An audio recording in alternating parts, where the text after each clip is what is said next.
अपनी इज्जत, आबरू और धन संपत्ति का बचाव करने के लिए रणवीर सेना बहुत जरूरी था और आज बहुत सारा लोग जो बचा है वो कहीं ना कहीं रणवीर सेना का देन है। परमेश्वर मुखिया का अपने हक और हुकूक के लिए अपराध करना अगर अपराध है तो फिर रामायण भी गलत है और महाभारत। पता तो सबको था कि कौन लोग हैं, उस पर मुहर नहीं लगा था, उसी पे तो गवाही चल रहा है। लोकतंत्र में जिसके हाथ में सत्ता का गद्दी था वो जिम्मेदार है। अब वो कौन है, वो आपको बेहतर सत्ता अपने हिसाब से पहले किसी चीज़ का इस्तेमाल करती है, बाद में उसका विनाश करती है। परमेश्वर मुखिया हत्याकांड में जो है एक नया खुलासा हुआ है। सीबीआई ने आरोप पत्र दाखिल किया है और उसमें चिराग पासवान की पार्टी के नेता हुलास पांडे को मुख्य आरोपी बनाया गया है। हमारे साथ सामाजिक कार्यकर्ता राणा दीपू सिंह हैं जो लगातार परमेश्वर मुखिया जी के लिए आवाज़ उठाते रहे थे, उनकी हत्यारों की को फांसी देने की मांग भी लगातार करते आ रहे थे। क्या कहेंगे? पहले हम करेक्ट करेंगे, हम अकेले मांग नहीं उठा रहे थे। मैं भी एक छोटा सा हूँ जो मुझे जरिया लगता था, क्योंकि मुझे लगता था कि उन्होंने हमारे समाज के लिए या पूरे उस समाज के लिए जो उस समय शोषित था उनके लिए बहुत काम किया है। तो सभी लोग जो आवाज़ उठा रहे थे उसका कहीं एक छोटा सा आवाज़ मैं भी था। और मुझे आज इस बात की खुशी है कि उन सीबीआई के जाँच में और कानून ने इस बात को प्रूफ किया है कि कौन से लोग उसके दोषी हैं। और बस ये उम्मीद है कि कानून का राज कायम रहे और जल्दी से जल्दी उन दोषियों को कानून के तहत कड़ी से कड़ी सज़ा मिले, ताकि एक एग्जाम्पल सेट हो कि किसी की भी हत्या आप नहीं कर सकते। क्या लगता है आपको, ये हत्या किस लिए किया गया होगा? राजनीतिक षड्यंत्र था? अब क्या था इस पे तो जांच होकर पता लग जाएगा, लेकिन हाँ, इतने बड़े पुरोधा को एक राजनीतिक नहीं, मैंने एक सामाजिक पुरोधा को मारा जाना बहुत गलत था। हमारे लिए एक सामाजिक क्षति था और उसमें जो भी सम्मिलित है वो भी और उनके पीछे जो भी लोग, उन तमाम लोगों के लिए जो भी लोग न्याय की लड़ाई लड़ रहे थे, आज उनको कहीं ना कहीं कलेजे को ठंडक पहुंचा होगा कि कुछ लोगों का नाम चार्ट लिस्ट में आया है। और आप लोग जो कह रहे हैं कि नया खुलासा हुआ, ऐसा कुछ नहीं है। उनका नाम का सभी लोग था, उसी पर तो गवाही चल रहा था, बार बार। तो पहले से पता था?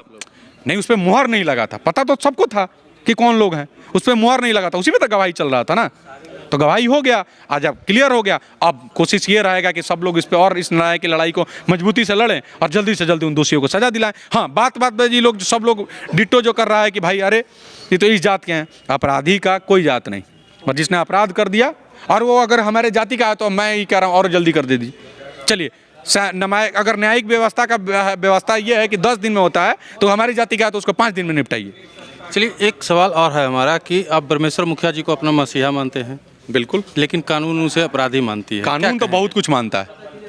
अब मैं हमेशा कहता हूं कि अगर अपने हक और हुकूक के लिए अपराध करना अगर अपराध है तो फिर रामायण भी गलत है और महाभारत भी।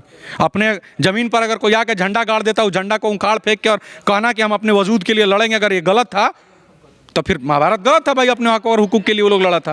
तो अगर महाभारत गलत नहीं था तो मुखिया जी भी गलत नहीं थे। रणवीर सेना बनाना जायज़ था? उस समय की परिस्थिति का मांग था। अगर सरकार इस चीज़ के लिए इतना व्यवस्था करती तो नहीं बनना चाहिए, लेकिन जो उस समय का मांग ये था कि अपनी इज्जत, आबरू और धन संपत्ति का बचाव करने के लिए रणवीर सेना बहुत जरूरी था। और आज बहुत सारा लोग जो बचा है वो कहीं ना कहीं रणवीर सेना का देन है, परमेश्वर मुखिया का देन है। उस परिस्थिति के लिए किसे जिम्मेदार मानते हैं आप?